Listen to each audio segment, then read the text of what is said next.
Good day, everyone. Community Associations Institute is pleased to welcome you to today's webinar entitled The Community Association Civility Pledge. Our speakers today are Katie Anderson and Matt Ober, and we will also hear from our featured guest, Sean Hannay. We are very pleased to welcome you all to this program. My name is Alden Michaels, and I will be your moderator for today's webinar. And we'd also like to thank our webinar sponsor, Appfolio. Thank you, Alden. Thank you all for joining us to take the lead on bringing back meaningful dialogue, civil discourse, and mutual respect to our communities. I think it's remarkable for an industry of professionals and volunteers to stand up and make a change for the better. Katie and I are excited to launch this effort with you. The agenda is up on your screen now. These are the areas that we want to cover as we launch this new project. In the next slide, the first area we're going to get into is the state of the industry. And I think it's important to put this civility pledge and this topic in context.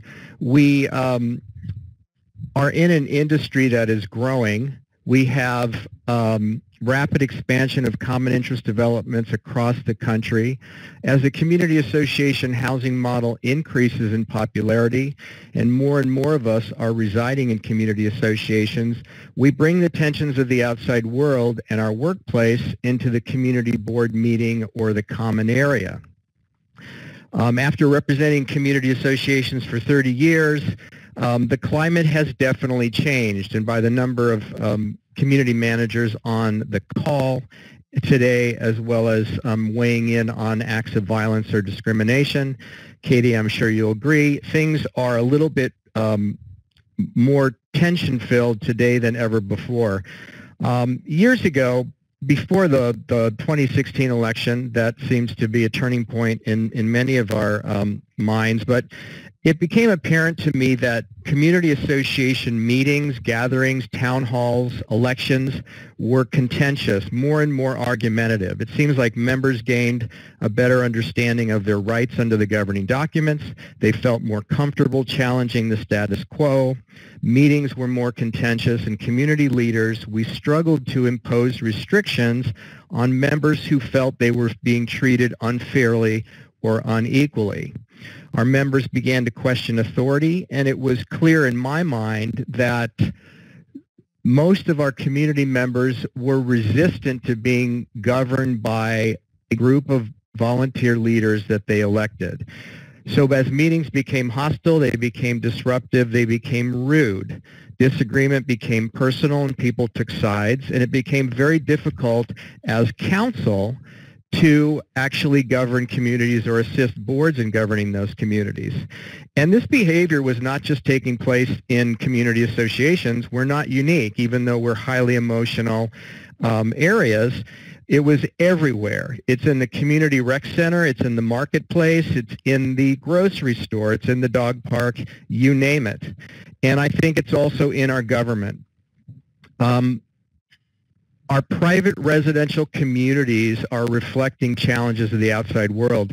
Those of you that have been noticing what's going on in Washington, D.C. with the trial in the Senate may have noticed an admonition by Chief Justice Roberts when he admonished the trial managers, and he was commenting on the body that they were speaking before. And he said that you are addressing the world's greatest deliberative body. And his admonition was that one reason it has earned the title is because its members avoid speaking in a manner using language that is not conducive to civil discourse. So my ears picked up because that's what we're talking about today. We're talking about the lack of civil discourse in our community associations. Our community associations are also deliberative bodies. And I think having the Chief Justice of the Supreme Court of the United States mark that and notice that in a public setting should speak volumes that we are not alone in this effort to try to bring back civility to our dialogue. The end result here is that we can no longer have a conversation with people in our community who believe differently. And what that's doing is it's impacting our ability to resolve issues, to solve problems, and to move forward, whether it's a special assessment vote or it's taking down an amenity or it's repairing a roof. We've got to be able to disagree respectfully, and then make the decision and move on. Those of you who've practiced in this industry for several years may recall that we had some movement in this area years back with board conduct and board conduct policy. One place where we've seen success is in the boardroom. Many communities across the country have adopted board conduct policies. We have rules governing board member behavior. We realize that the leaders in our community set the tone, and if you go to a board meeting and the board members are either disrespectful to each other or disrespectful to those in the room, it sends a message, it sets a tone. And so we have to be in a place where our leaders are respectful. There is a sample board conduct policy in the materials that we have for you today, and I invite you to take a look at that, because that, I think, is the origin of this concept. So that's the backdrop, and in the next topic and the next slide, we're going to get into why do we need this pledge.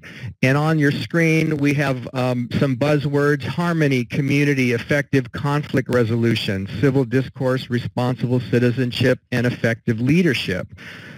We need to lead by example if we want to affect change. Civil conversations are valuable to a community. They deepen, they restore meaningful connections among residents, they provide an opportunity to establish common goals for the community, and they lessen pettiness and partisanship.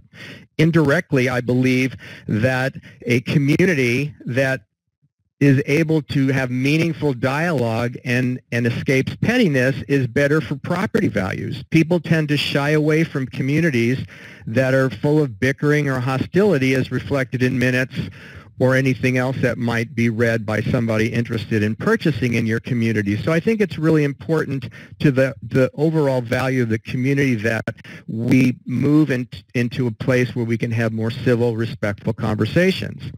It is also true that civility generally cannot be regulated. And what do I mean by that?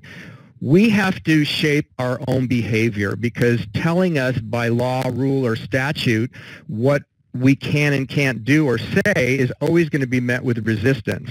If we want to change the culture, if we want to reverse the trend to allow unfiltered, hostile dialogue to drive our communities and change the climate, we have to take matters in our own hands. And we believe that the private residential community associations provide exactly the fertile ground to plant this seed of civility. We have the opportunity here as leaders to tell our members, tell our residents, and tell each other what kind of behavior is not acceptable and what will not be tolerated. This is not a mandate, and we were very careful in drafting this pledge that we didn't want to come out with rules imposed upon us by some outside organization or agency. It's our commitment to what we want to see in our communities, and it calls out the behavior that we collectively will not condone. And I'm not suggesting that this pledge guarantees immediate buy-in. This is out of our comfort zone for many communities, and we may get resistance. But by adopting the pledge, we bring awareness to this issue. We shine a light on behavior that we want to model for our communities, and it allows us to notice things that occur maybe in passing that we otherwise would have ignored or passed on. Recently, I had a client contact me regarding a situation that occurred in a meeting, and this may have happened with one or two of you on the phone. Somebody in the group at a homeowners meeting, it was a board meeting open to members, made a comment about an angry old white man who was passing out a petition in the community. And the board president identified who that person was, not realizing that the comment was made about a person in a derogatory manner. Had we been aware and sensitive to the comment made and the impact of that comment on dialogue, perhaps that board president would have said, we're not going to talk about that in that manner, or what is the issue here we're trying to resolve. But what resulted was the comment was made and it set people off emotionally, and that ended the civil discourse. We were not able to resolve the issue that was the subject of the petition. And this happens in your communities, in your streets, and in your meetings every single day, where somebody lodges a personal attack and that shuts down communication and shuts down conversation. The focus cannot be on the personal attack because you're ignoring the issue that is being raised by the comment. And so by bringing this pledge to our minds, we become aware of behavior that we are no longer going to accept without at least commenting on it that it's not acceptable.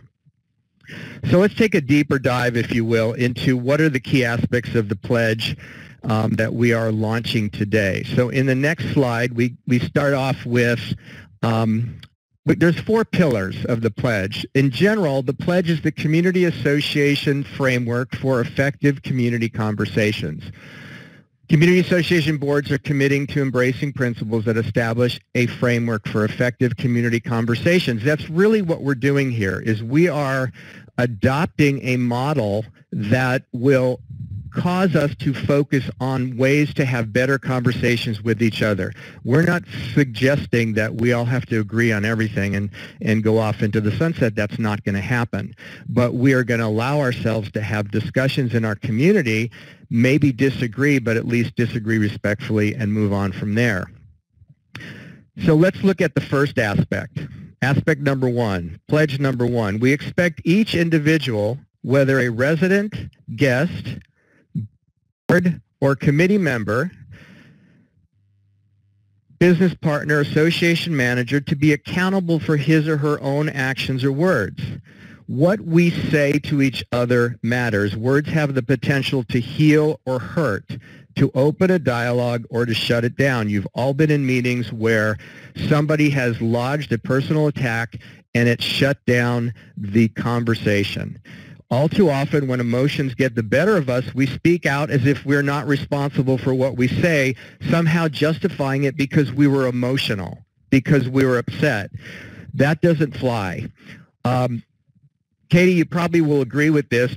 There's nothing more emotional in a community than an attempt to remodel, repaint, or create an aesthetic change in something. And recently I had a community meeting gone crazy when a homeowner who was upset at a remodel project, in front of the designer that was volunteering his time to design the remodel for the community, just lost control and went off on this individual. This was a design professional, and completely humiliated him. And what happened was the room kind of just erupted into this shouting match while the designer sat there and the board did absolutely nothing. The end result, again, is that it was toxic, and the toxic culture dominated the meeting. The issue that was being decided, whether to proceed with the remodel plan, never got addressed because of the hostility. And so had the pledge been in effect, I think somebody would have stood up and said, this is not the way we're going to proceed under this discussion, or ask that person to leave. So this is sort of giving you tools to say, this is not the way we're going to handle this issue. So in this aspect of the pledge, we really commit to being accountable for what's coming out of our mouth and making sure that we're addressing the issue, not the personal attack.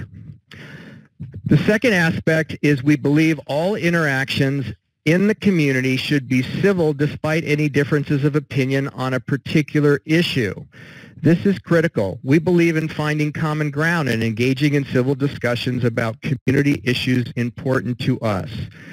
So when people are angry or they're hostile, it's often driven by fear of change, fear of uncertainty, or lack of control. And so it is critical that when we engage in a discussion in our community, that our leaders, those of you on this call, frame the issue to be addressed so that the focus doesn't devolve into one of advancing personal agendas, but instead is centered on the greater goal, the issue common to us all that we can get behind. So in the broadest sense, any issue that can be viewed in light of the maxim that all who engage want the best for the community should be the focus of the discussion. How does this issue benefit the community? Because we can all get behind the issue, whether it's a special assessment or a recreational change or a change in facilities usage. Take the personal out of it and step back. And obviously, everybody in this community wants what's best for the community. Another war story that I like to share involves pickleball. And if you don't know what pickleball is, probably one of the most popular reasons why tennis courts across the country are being converted to these pickleball courts. But it's a very hotly emotional issue for those who play pickleball. And I was at a community town hall on the pickleball issue and whether we would convert the courts to pickleball. And the fear that was in the room by the tennis players was that we were taking away an amenity. And so that created an emotional issue. And so what we had to do is we had to have everybody step back and say, what is our goal here? Our goal is to provide an amenity that enhances the community and in turn enhances your life and your values here. And so we were able to reach a compromise with balancing the interests, both tennis and pickleball. And you can insert any other issue that you like. If you look at the greater issue, what is the umbrella under which we want to operate, then it becomes less personal and the fear isn't there anymore. You can have a discussion about how we both agree and how we're going to get there. So it's a very powerful thing to keep in mind. The third aspect, we vow to respect all points of view and will strive to provide a reasonable opportunity for all to express their views openly without attacks and antagonization. Easy for you to say. So this is, the examples that I gave you are three examples where antagonization and attacks were the basis for the discussion, not the issue we were addressing. And we agree to keep our discussions focused on business purposes we seek to achieve for our community and the ideas and desired outcome. This is really tough when emotions take over. When we pledge to carefully listen to others before we speak, to listen to understand and not just respond, we allow ourselves to focus on bigger purpose and we seek to achieve for the community what is best for all, the desired outcomes. Again, when we speak with this purpose and with this integrity, we're not reacting on emotion. We are using our words to be, if you will, intelligent messengers communicating an idea without judgment. That is really difficult to achieve because most everything that comes out of our hearts has an emotional bend to it. But it's key to having an open dialogue that we remove the hostility, we remove the personal attack, and we allow people to say what they want. Katie, I'm sure you've received your share of venting from an upset homeowner. We've all been on the receiving end of owners who are very upset, and we get the wrath. We have to get to a place, I think, where the one venting feels heard, and then we work to diffuse the anger. But if we're just sitting there trying to deflect the venting, we're never going to get to a place where we're going to understand the person. And so sometimes we have to just let that person be heard and let them know, I hear you, in order to take the conversation to the next level. And then finally, the last of the four pillars, is really one of staying connected. We urge all residents to be engaged and informed. Apathy is a problem for our industry. We have heard stories, and we hear stories every single day about annual meetings that failed because of lack of quorum, people who are not engaged. No one comes out unless there's a special assessment. We want to pledge to get to know our neighbors. We want our board members and our community manager to get to know the neighbors. We want to pledge to be engaged in the community and to encourage others to engage in their community. Understand the rules and covenants. How do they operate? Why are they there? What is the value added to the community by laws and rules that we have to follow? We want people to come out. We want them to ask questions. We want to share views. We need to provide forums where people are comfortable, where there are safe spaces where they can actually voice their position, their questions, their criticism objectively and without being attacked. And that's particularly important for leadership to set up those safe places.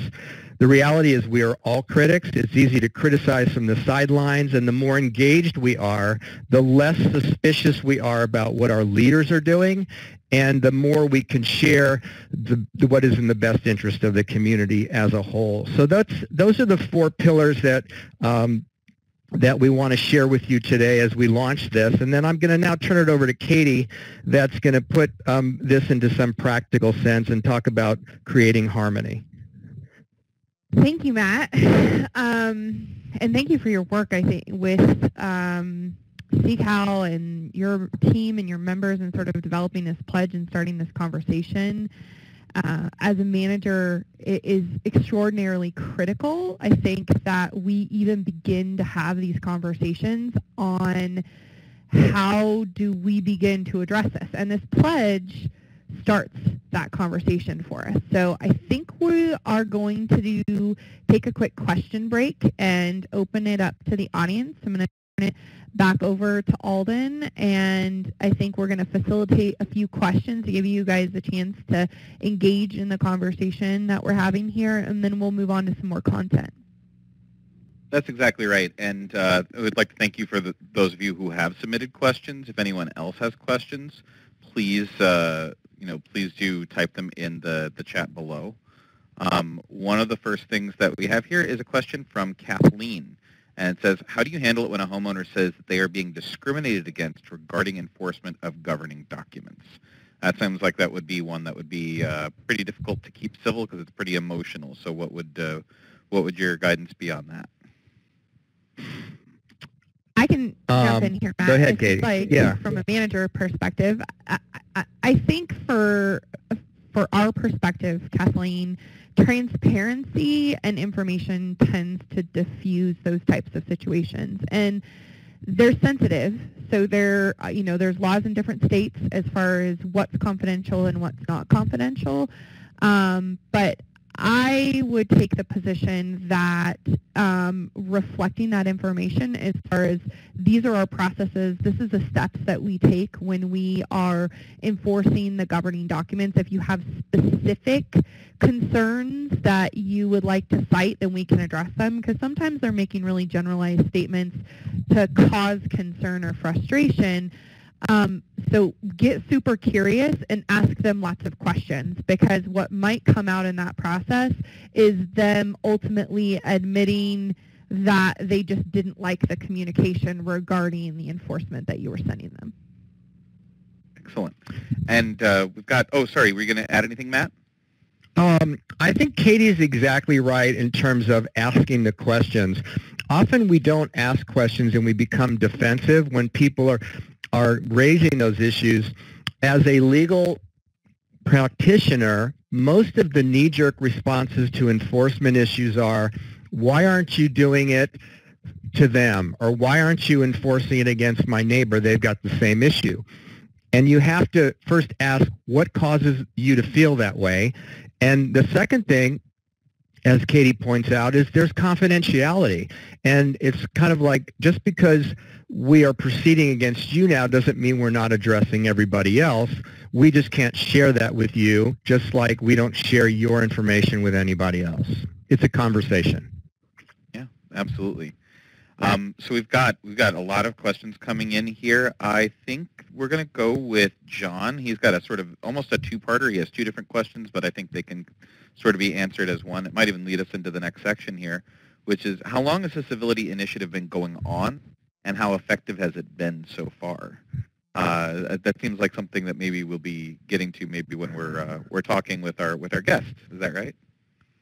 Yeah, I think from CAI's perspective, this webinar and the pledge just started to be rolled out. I think, Matt, you guys have been working on the language to this throughout your presidency for CCAL over the last year, correct? Right.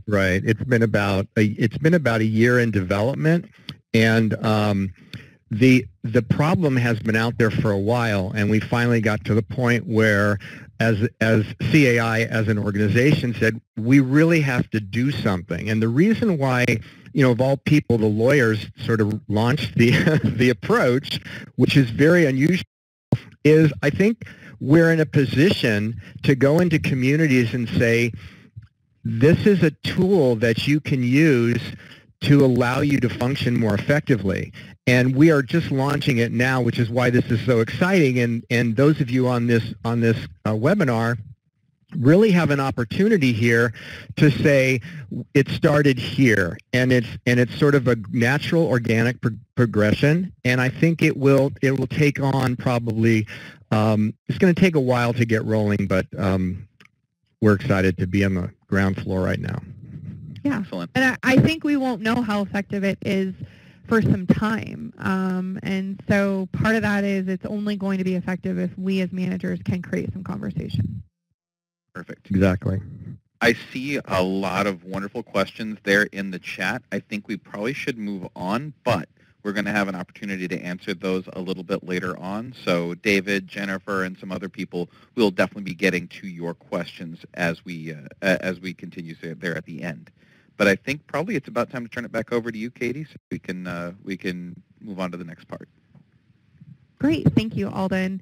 Yes, and I think we'll answer some of your questions as we're going through the remainder of some of this content.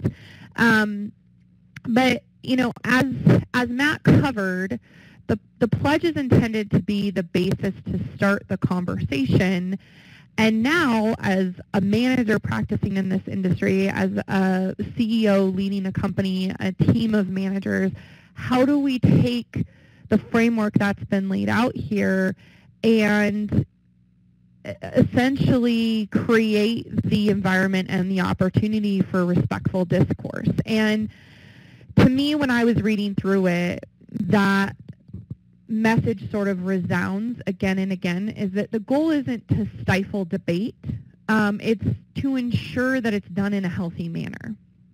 And for managers, and as a manager who's been, leading board meetings, committee meetings, tough owner meetings for years, we definitely, over the last 4 or 5 years, started to see a shift in that dynamic, where before, even if you had a tough or tense situation, you could stand in front of a community and you could have that dialogue without the personal attacks.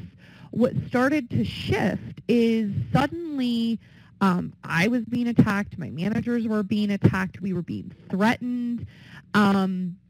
The passion in which individuals were coming at an issue really elevated to several instances of our staff being personally concerned for their safety. And so this is something that we as a company started to really kind of dive into a couple of years ago, and was so happy to see that this conversation was taking place with CAI and there was a position sort of coming out there.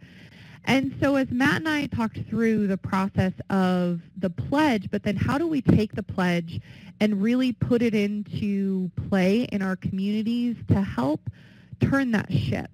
And as I mentioned in answering the questions with Kathleen, we have to have some honest dialogue. And you need to be talking about the things that matter, both with your boards, with your committees, and with your owners. And while we may be able to share viewpoints with people that agree with us, it is equally as important to make sure that you are creating an environment that allows someone that has a differing opinion to share their challenge and to share their opinion, and do so in a way that allows for that respectful dialogue to return to the situation. And so a couple of recommendations that we would make is to ask yourself some questions as managers. Are you seeking to listen to those who hold different beliefs, or are you trying to shut them down and stifle that? Because as managers, if we're not creating an environment with our boards and committees that allows that dialogue to take place, that resistance is going to be met with aggression. So I think we have to ask ourselves, it starts with us. How are we handling those situations? How can we respectfully disagree? It would be, it's always kind of amazing when you ask that question of your board. They're debating something and they've come to sort of a 4-to-1 position, and one, board member really feels passionately about something. We aren't working in an environment that requires 100% agreement on all issues. And so how are you going to set the example of how to respectfully disagree? Because if your boards and committees are doing that, then your owners are going to observe that.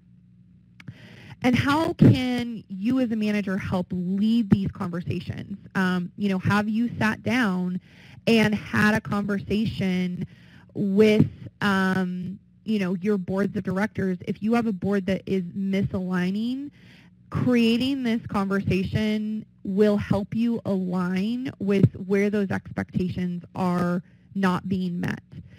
Our industry is a complex industry, and we handle a lot of varying different components.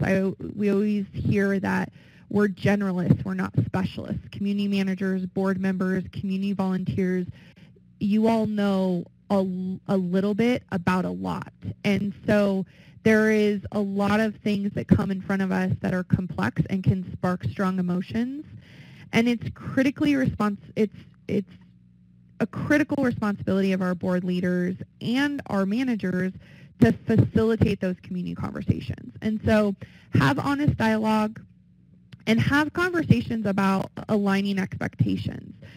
If you have a board that you're having a particular rub with, or you have an owner that you're having a particular rub with, again, we're going to suggest get really curious. Ask questions. If they're saying they're not getting communication or they're frustrated by what you're saying to them, ask them questions. Ask them why. It might be the means in which you're communicating to them. It might be a particular word within the communication that's triggering or setting them off. It may be the time of day that you're contacting them. They have crazy hectic mornings and you're calling them in the middle of the morning and it's met with frustration. And so get super curious, ask those questions. And I think as managers, we need to educate our boards on how to help them through this situation. Adopting the pledge is an amazing first step, but as a manager, have that leading conversation with them of when a homeowner gets out of hand, how are we going to handle that at a meeting? Who on the board is going to be the one that is going to address that? And, what are the steps that we may take in order to preserve that environment and to make sure that it's resulting in everyone kind of being on the same page? And once you've got your board and your committees on the same page, that's when you really need to then open it up to your ownership. And your ownership needs to understand this is sort of the rules of engagement that we are all going to live by. This is what we are adopting, and we are pledging to each other that this is how we're going to interact with each other. This is how we're going to handle these types of situations.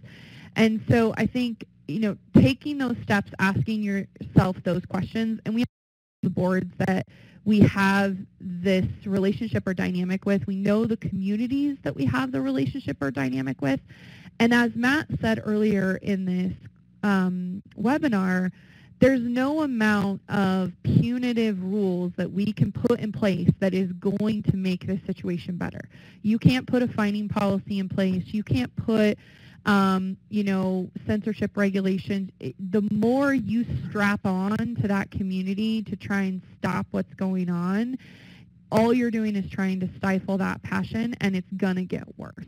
So this process really starts with coming to alignment with the environment that we're all going to operate in and making sure that we're creating the best step forward for your boards and your committees to participate in that and then sort of hold that bar to your community.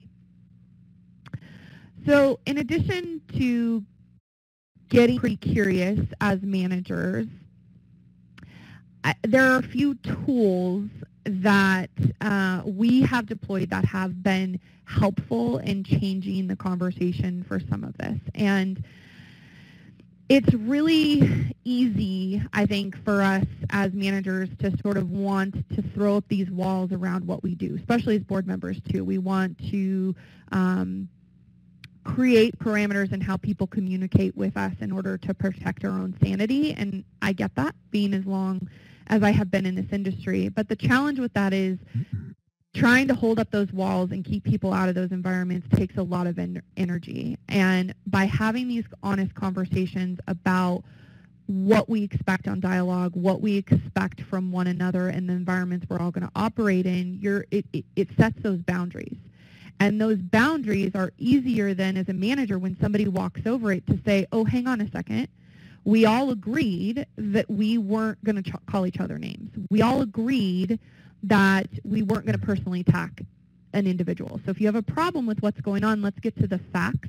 Let's sort out what you're concerned about here. But the personal attacks and the name calling or the aggressive language, those types of things are kind of removed from the table when you're all operating on the same field.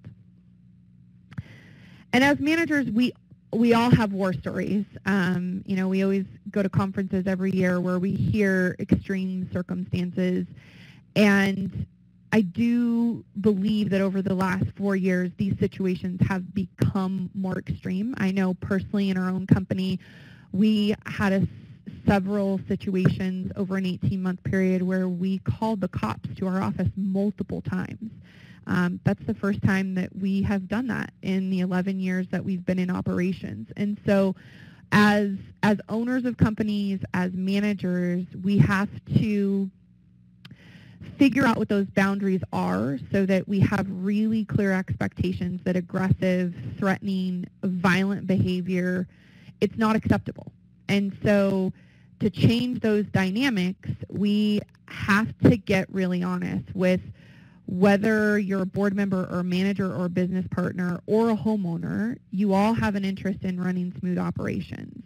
And 99% of the time when these situations have come up, it is traced back to a misalignment of expectations. So I would suggest that if you're having these issues related again and again, and the treatment towards your staff or towards your community members is, in this vein, that you need to get the interested parties together and hold a meeting and get really honest about what's going on. This can be really uncomfortable. As Matt said, we're not naive that what we're asking of our industry isn't going to be tough. And as professionals, this starts to change a lot of what we're used to having to be knowledgeable about. We can learn from our attorneys and our business partners how to read a set of CC&Rs, how to help employ policies, how to enact those things. But this starts to speak to having an emotional intelligence about how to have these conversations in a somewhat uncomfortable manner. And as managers and board members, you have to be open to the conversation about expectations. For example, one of the things we hear pretty frequently in our business is about communication or lack of communication. But how often do you hear someone follow up that question or comment with what specifically do you feel is missing from our communication? And get really curious with them, because again, it may be that you are communicating in a manner that doesn't align with their needs, and you can get defensive as a manager and say, I sent 6 emails about this, we send a newsletter, we do all of these things. But at the end of the day, if you're not meeting that expectation, it's going to continue to cause a misalignment, and it's going to cause that friction. And I think you have to also, take a critical look at the policies that you have in your community and make sure that you've put rules in place that don't pit one neighbor against another, or that avoid open dialogue. If you have policies in place that don't allow for your ownership to come and talk to the board or come and talk to the committee, you may want to consider that those policies need to be adjusted to get one another get each other and have some conversations. So we are going to move on. Matt's going to talk a little bit about how to implement this pledge.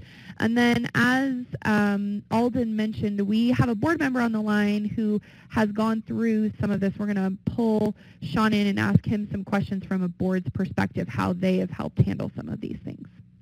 Fantastic. Thank you, Katie. Great guidance there.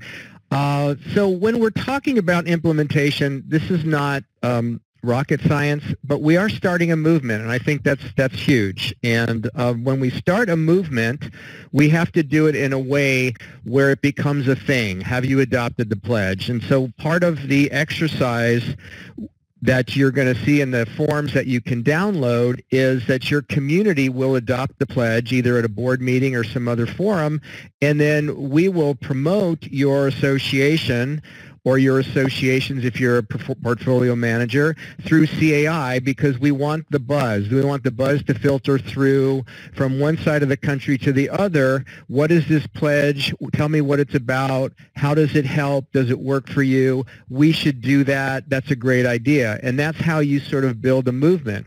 How you actually do it, again, there's no magic. And I think that Katie mentioned setting expectations, and I talked earlier about setting an intention for your community are just key phrases where you say, this is how this community is going to act. This is what is acceptable, and this is what is not acceptable.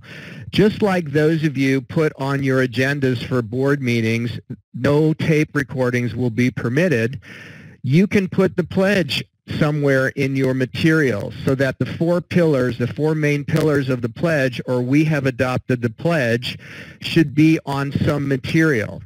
I have several communities still that stand and say the Pledge of Allegiance before every meeting, and everybody stands up and participates in that. Something similar is just as important to say, this is what we've adopted, the Civility Pledge, and this is how this meeting will be run, and this is how this community operates. You're just affirming what your community has accepted. Post the pledge on the website. Have copies of the pledge at board meetings. Remind the community at the annual meeting what the pledge is about and why it's important for this community. Insist on conducting the association's discussions in a respectful, non-judgmental manner that provides a safe place for the communication. Katie talked a lot about setting boundaries, and I think you can respectfully say to somebody, I want to hear you, and I want to address your concern, but let's do it in a respectful manner. But let's lower the personal attack. If I may, I'm going to pick on Jim, who submitted a question. If someone is violating this pledge at a meeting, what is a good way to go about correcting them in a civil way? It's an excellent question, because you don't want to add salt to the wound by calling somebody out publicly and embarrassing them. But there's a way that we as leaders can say, let's remind everybody that we follow the Civility Pledge, and we're going to have this conversation in a respectful, non-judgmental, non-attacking manner. You can do that in a way that just calms the room, just as we would sometimes hire patrol to attend our meetings so that you could escort somebody out when they become either disagreeable or hostile. You can do that as a leader. You can stand up, and hopefully it's your board president that says, we're not going to continue this discussion in this way. We follow the Civility Pledge. And sooner or later, it's going to trickle throughout the community, even if people, are sort of not into it or they think it's silly. They're going to be aware that this is a thing that this community has adopted, and they will model their behavior sooner or later after what is and what is not acceptable.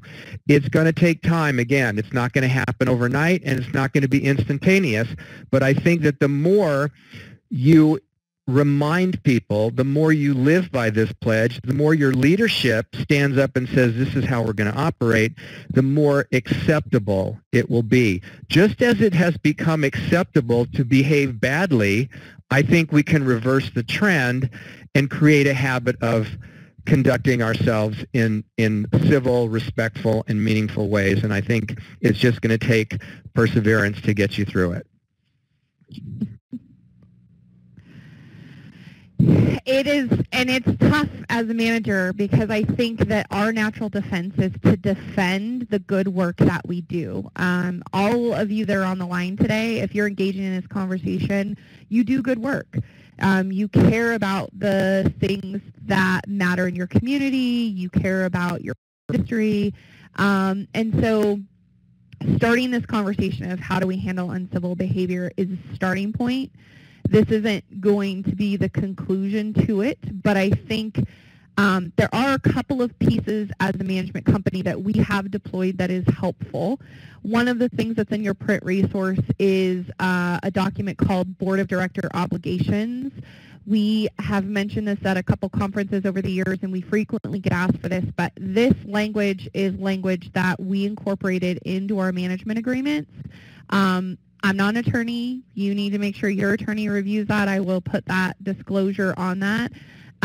But our communication and sort of defining of those boundaries starts in the very beginning of those management relationships. We go through those board obligations with our clients. And so they are aware from the onset how we operate, how our managers operate, and that civility is something that's very important to us. And so when Sean's community came on as a client, we experienced very early in our relationship with them some aggressive behavior from an owner, some sort of threatening behavior. And Sean is the board president of a community in Redmond, Oregon. And his board, I will have to say as a management company, his board is one of the few boards of directors that I've encountered over my career that all of them have a great sense of responsibility in what their role has been in this process. And so I think as managers, occasionally we get to a point where something happens and the board members kind of want to put us between themselves and the manager, or between the board and the homeowner to sort of use us as a shield. And so we wanted to bring Sean in to sort of cover a few points from the board's perspective. Matt and I as business partners in this industry obviously have one perspective, but we felt like the board perspective was really vital. So Sean, are you there? Is your audio working? I am on, and thank you, Katie and Matt, for inviting me. Welcome, Sean. So, Sean, can you share with us, sort of your board's perspective related to how you guys interact both as a board, but also with your management company? How has that been over the last year for you guys, and how have you approached that? Sure, I'd be glad to. Just so everybody's aware, my tenure with associations and being on boards is short. I've only been a part of a homeowners association for 2 years, and I've been on the board for just a little bit less than that time. But we've done, one of the earlier slides today talked about a culture shift. And over the last 2 years, we have gone down the road of shifting a culture from a dominating type of board style to one that I would call more of a servant leadership method. You saw in my bio that I teach our local church, and my faith and my relationship to Christ informs how I act with people. And so I try to see people as he would and let those interactions flow out of that, which tends to soften. You can look at somebody who intends to be problematic or difficult, and then you contemplate, how can I understand this person? How can I act gracious to them, even if they're intending to be difficult? But at the same time, being firm with our codes and covenants and bylaws, and so we don't we don't get run over by a dominant homeowner. And then I would also say that in our meetings, executive meetings, it's my responsibility to set the tone for our other directors on the board, and I have asked them to buy into this philosophy, and we've seen some great benefits from this shift of how we look at our homeowners. So Sean, you at times have experienced threats from several homeowners, and you even at times have had some aggressive or contentious relationships with fellow board members or sort of dissenting board members that came on. And yes. How have you guys as a group handled those situations? Well, again, when you take a posture as a servant leader, you go, all right, that old adage, a soft answer turns away anger rather than, matching fire for fire. And so amongst our board, when we would have, let's just call it impassioned dissension, I reminded everybody, hey, we don't have to have unanimity. We're not looking for 100%. We're looking for the opportunity for each, we happen to have 5 members, each of you to have a voice, to share what your thoughts are. And then once we've discussed it, kicked it around, we'll make some decisions, and then the majority rules. It's simple. All we need is 3 in agreement. But that doesn't mean, as the president, I really strive to see if we can get 100% buy-in, because that really sets the stage for great board meetings with our homeowners when they see us acting nice together, respecting one another, not talking over one another. So that speaks volumes into our meetings. Excellent point, Sean, that you brought up about disagreement, because I think that's at the heart of this pledge, is that we want to have an opportunity to disagree, but not to go to war with each other, and not to pull back and each take our sides, and then we become the sides, and then we can't agree on anything because it's that side, and that's what they want.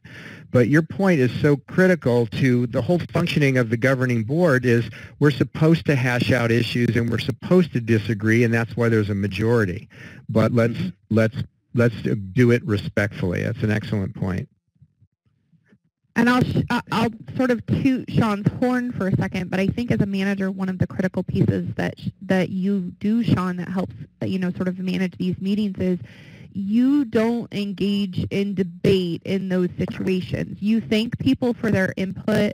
Thank you so much for raising that to our attention, and you so gracefully move on. But you don't sit in a meeting and try and go to war with them or debate with them. And it really diffuses some pretty tense situations that you guys sort of started out with. And when I think where we started with your community, where we are now, I think it's a great example, sort of case study, if you would, of how that relationship with the president and the community and how you're running those board meetings can shift that culture. Yeah, we've come a long way from when I first started. There was definitely a culture of mistrust and accusatory type looks from our homeowners, and we've really gotten to the point now where we've got a high degree of trust and some good even laughter at our board meetings back and forth with the homeowners. And we've just made a very concerted effort to underscore to everybody that everybody has a voice, everybody deserves to be heard, and we all have an equal voice. One voice, one vote per property, and we just need to get a majority to agree. And if you happen to be in the minority, that's okay, And the board is here to hear what's on our homeowner's mind, and then if we can make some changes to accommodate that, great. If not, we have a set of rules and regulations that we can work on. And I think that message alone has really softened homeowners' minds when they come and for budget meetings and that kind of thing, knowing that we've got their best interest at heart. And I would say it's a process. So for those of you managers out there that are dealing with these types of situations, I think it took us about 13 months, I would say, from when we started with the situation with Sean's community to where we are today. and they were meeting monthly and had lots of energy into this. So it is something you have to be patient with. I guess I would share that. It doesn't happen in 1 or 2 meetings. Mm-hmm. Yeah, it's been nearly a 2-year journey, and just to get, I know we're kind of running out of time, but when we did have a particularly difficult homeowner to deal with, we did kind of step in, and we had to limit communications and kind of for Katie's company, they're our property manager, just limit that homeowner to just mailed correspondence with the board. And that seemed to kind of diffuse things. That person was excitable about leaving voice messages and emails in a hurry without proofreading them first. So that slowed things down. And then there were a couple times we had to hire a sergeant at arms for our board meetings just to make sure that we had guaranteed civility for everybody present, including Katie's managers. Mm-hmm. Well, I know that there's a lot of questions, and we want to keep Sean on the line as well so that if you have specific questions from a board perspective, that he might be able to address this. But I want to respect everybody who has dialed in today and try and get to some of those questions. So Alden, if you want to come back in and we can start, I don't know if you want Matt and I just to kind of choose some questions, but there's a lot of great ones. There are a lot of great ones. I'll go ahead and ask those. I've been grouping them together here because I think some of these sort of go together. There's one from Paul from Palos Hills, Illinois, and also from Kathleen. They're not exactly there, but I see them as somewhat related. Paul asked, what role should a board take when issues are between 2 owners? How they raise their kids, how they have guests, how they worship, the color of their skin, the way they dress. And Kathleen says that how do you handle if a board member is creating a problem with their neighbor by reporting several violations that are just because they don't like them? So it's an assumption that the board member stated this on several occasions. So like sort of you have basically inter-owner conflict, and sometimes when there's a bit of a there's a with it a disparity between between the 2 people. Right. So those are really fun issues that I'm sure Katie has a perspective that's probably similar to mine, although mine is less in the trenches. But the one aspect, the neighbor-to-neighbor issue, with the rise in legislation dealing with harassment and discrimination in housing, fair housing regulations have changed. We can no longer just say those 2 people are going to fight it out themselves. Because 2 things are happening. If one person is being harassed and that harassment is maybe discriminatory, the association has an obligation, if it knew or should have known that there was some harassment taking place and they could have done something. The other issue is it is infecting your community that you have this ongoing hostility or dispute that spills out into the common area, if you will. And I think that ignoring it is not necessarily in the best interest of your community. And if there's a way to bring those 2 people and sit them down and try to resolve it, then there may be the association's opportunity. The issue of what clothes they're wearing, however, or the way they dress, or some of these things, how they worship, those are issues that I would never have a board touch, because those are personal issues, and as long as they're not affecting violating any law or governing documents, I wouldn't necessarily go there. Katie might have a different perspective. On the issue of the owner that is constantly coming to the board and saying they're doing this or doing that because they have an issue also with a neighbor, that becomes a personal issue and a personal vendetta. I think it's important for the board and management to conduct their due diligence, and if they conclude that there's no action to be taken, then you simply tell that homeowner who's complaining, we've taken this as far as we can go, and move on from there, because otherwise you're going to be wrapped up in this person's personal vendetta forever, but you've got to put a stop to that. Yeah, and hopefully, Kathleen, I guess the thing that I would say regarding, the board member who's creating that problem because they don't like their neighbor with the violation is, I don't know if you're a community manager or a company owner. Hopefully, if you're a community manager, you have executives within your company that you can go to that will support you in meeting with that board member and having a conversation about the dynamics that they're creating.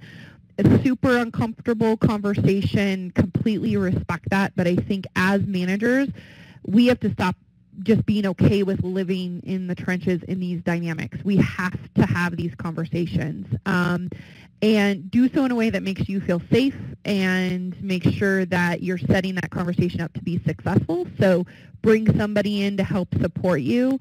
And if you are a management company owner, I would say, meet with that board member, and if it doesn't get any better, meet with the whole board and be really honest with them on how you want to operate. Right. Now, Sean, have you encountered anything like that where you have conflicts between two owners, or you have another member of the board possibly doing something like that? Is there any sort of relevant experience you have on that? Have you encountered that, and how did you handle it? Yes, both and. Owner to owner conflict. We usually try to. Our first step is neighborliness. Try to encourage that, and if we get the sense that there's been efforts and they've just been not successful in resolving, we'll reach out and work with our AMG, Katie's company, and our manager, and try to really define what is that issue, who's having the problem, and then move on to the next step. Is it a reasonable expectation? Is their living in their home being affected directly and consequentially? Then do we have a code or a regulation or a bylaw that would inform us how to act? And then we'd make a decision. We had one home that had noxious odors coming from it, and the upwind homeowner was having a problem with that. And we have a clause that says, you have to maintain your property such that it is free of noxious odors. So that's being worked out presently. Board member conflicts are a little more touchy, but it kind of falls to me as the president to probably speak to the board member in private and just see if I can get to the bottom of what's going on. Is the issue, is it affecting us as a board at our meeting? And that's really kind of where I draw the line in the sand. If that behavior is affecting the board's reputation, then we'll move to either remove that board member, which there's steps and procedures to do that if we can't get resolution. But we would exhaust a lot of effort in trying to get a resolution to, the perceived difficulty that the board member has with another homeowner. Great.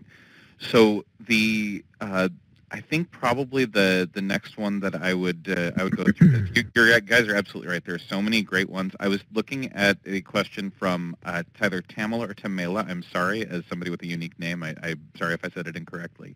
The role of the board and the manager in dealing with hostile housing accusations. Now I'm looking up that term, and that seems like it's like a hostile environment type of thing. That seems like it's a little bit different than complaints between owners, but it's sort of on a related link. Does that resonate with either of you guys? Are you guys more familiar with that particular term? Yeah, and I was staring at that question as well because it does illustrate that there is a line beyond civility, if you will, into areas that you may need to rope in legal counsel on. And if you have a situation in your community where there's when I hear hostile housing issues, I'm thinking fair housing, where somebody is being discriminated against because of some characteristic that is protected by the fair housing regulations. And that is something that as management, you have to recognize it when it's in front of you. And you can't ignore it, and neither can the board. But you really have to notify legal counsel, because I think it's something that management isn't going to want to get entangled in terms of the legal end, because it's just too dangerous to try to resolve it from a management standpoint, or have the board call somebody in that's being harassed. but you do have to call it out. But I think that is beyond, just saying let's be civil doesn't address the fair housing violation or the potential violation. And with all the harassment, anti-harassment regulations on the books now, I think you're right to be sensitive to it, but contact your counsel on that. Yeah, and Tamla, as she's come in and said, it is between residents, so it is actually a between residents. Yeah. Know your line and call in your experts. Yeah. I do love Sean, Julie's question, if we were going to take that one. yeah, absolutely. We could go ahead and do that.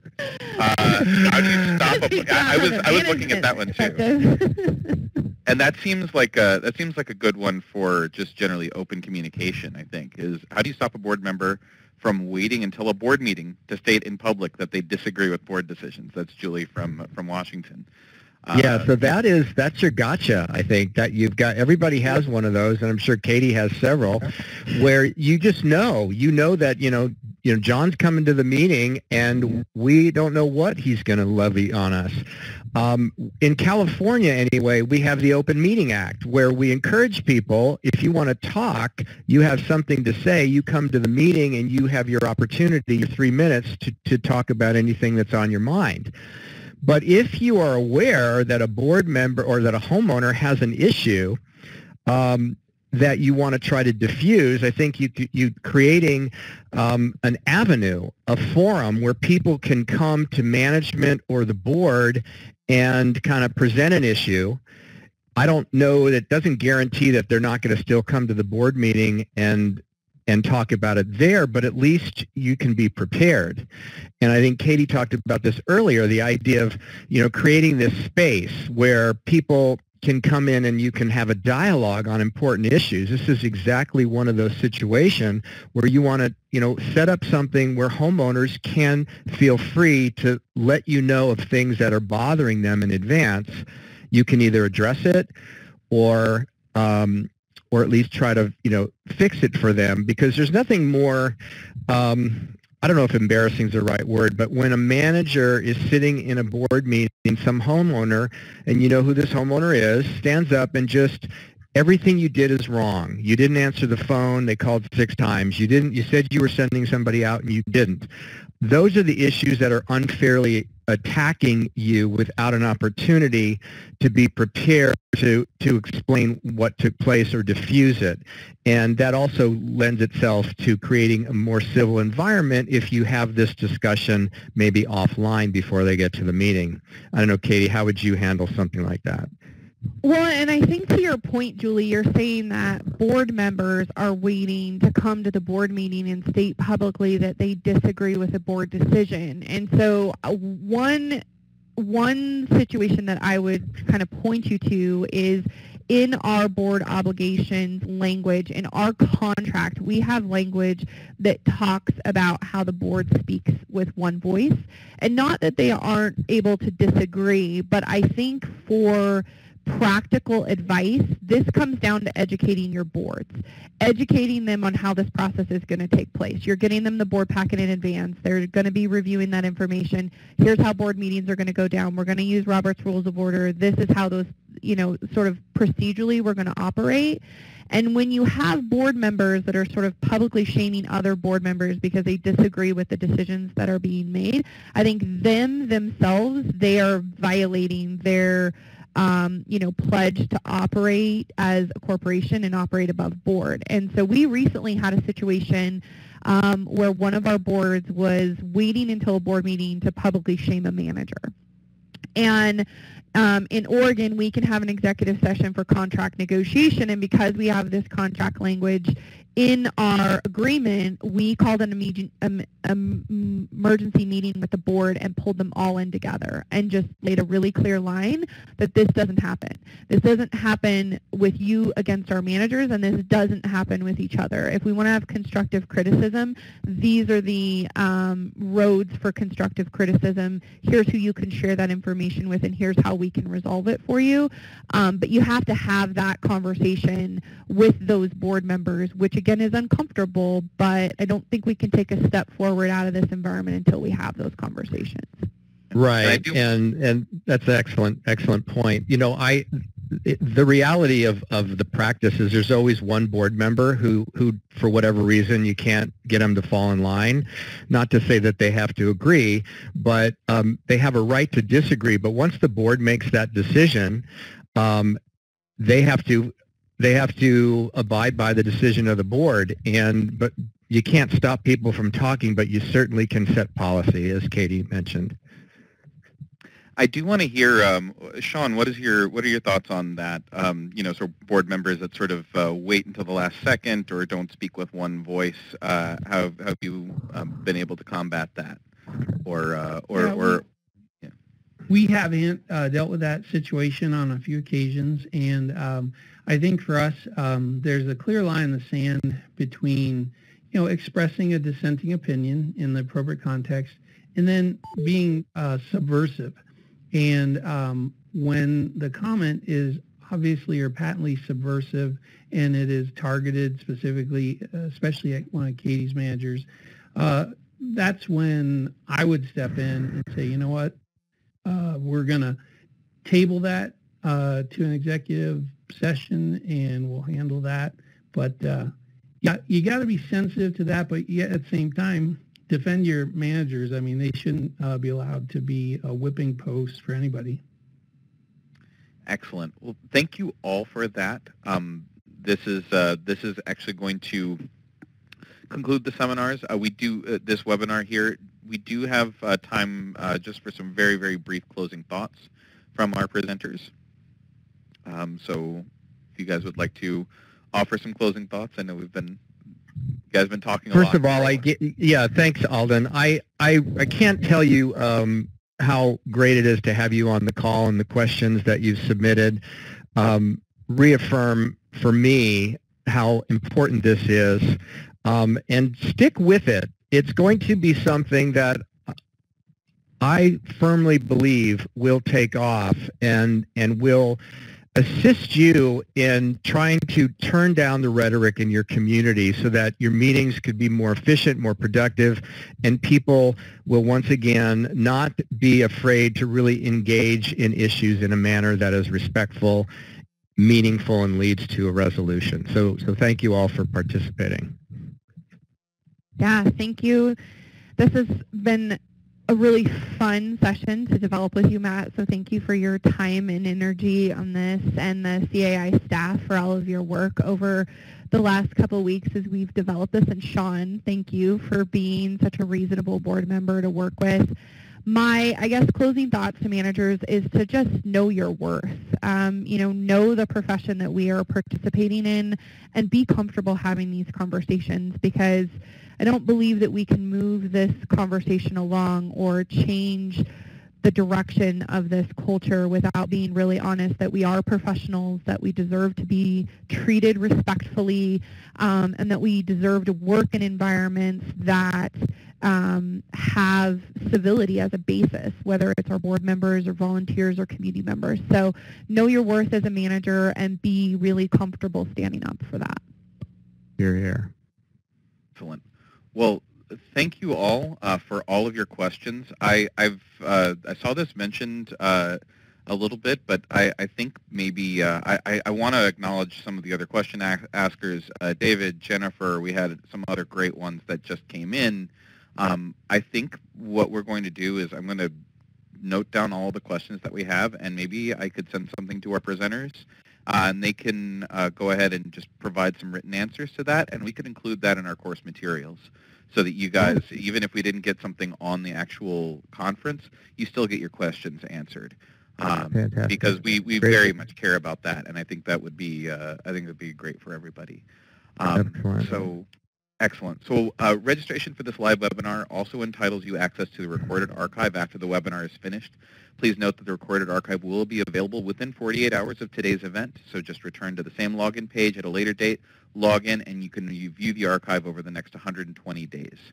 And if you're planning on using this program for continuing education credit for your CAI credentials, you can either print out a certificate now or at any later point in time. To access your certificate of completion, you have to first complete the webinar evaluation. Your comments and suggestions are very important to us, and they help us to provide you with this kind of quality programming. The link to the evaluation will be available when you exit out of this program. So I'd just like to, once again, thank all of our guests. Thank you to Katie, thank you to Matt, thank you to Sean, and also to our webinar sponsor, AppFolio, and we thank you for participating in today's webinar. We hope to see you again here soon, and this program is copyright 2020 by Community Associations Institute with all rights reserved. That concludes today's program. Thank you, and you may disconnect now.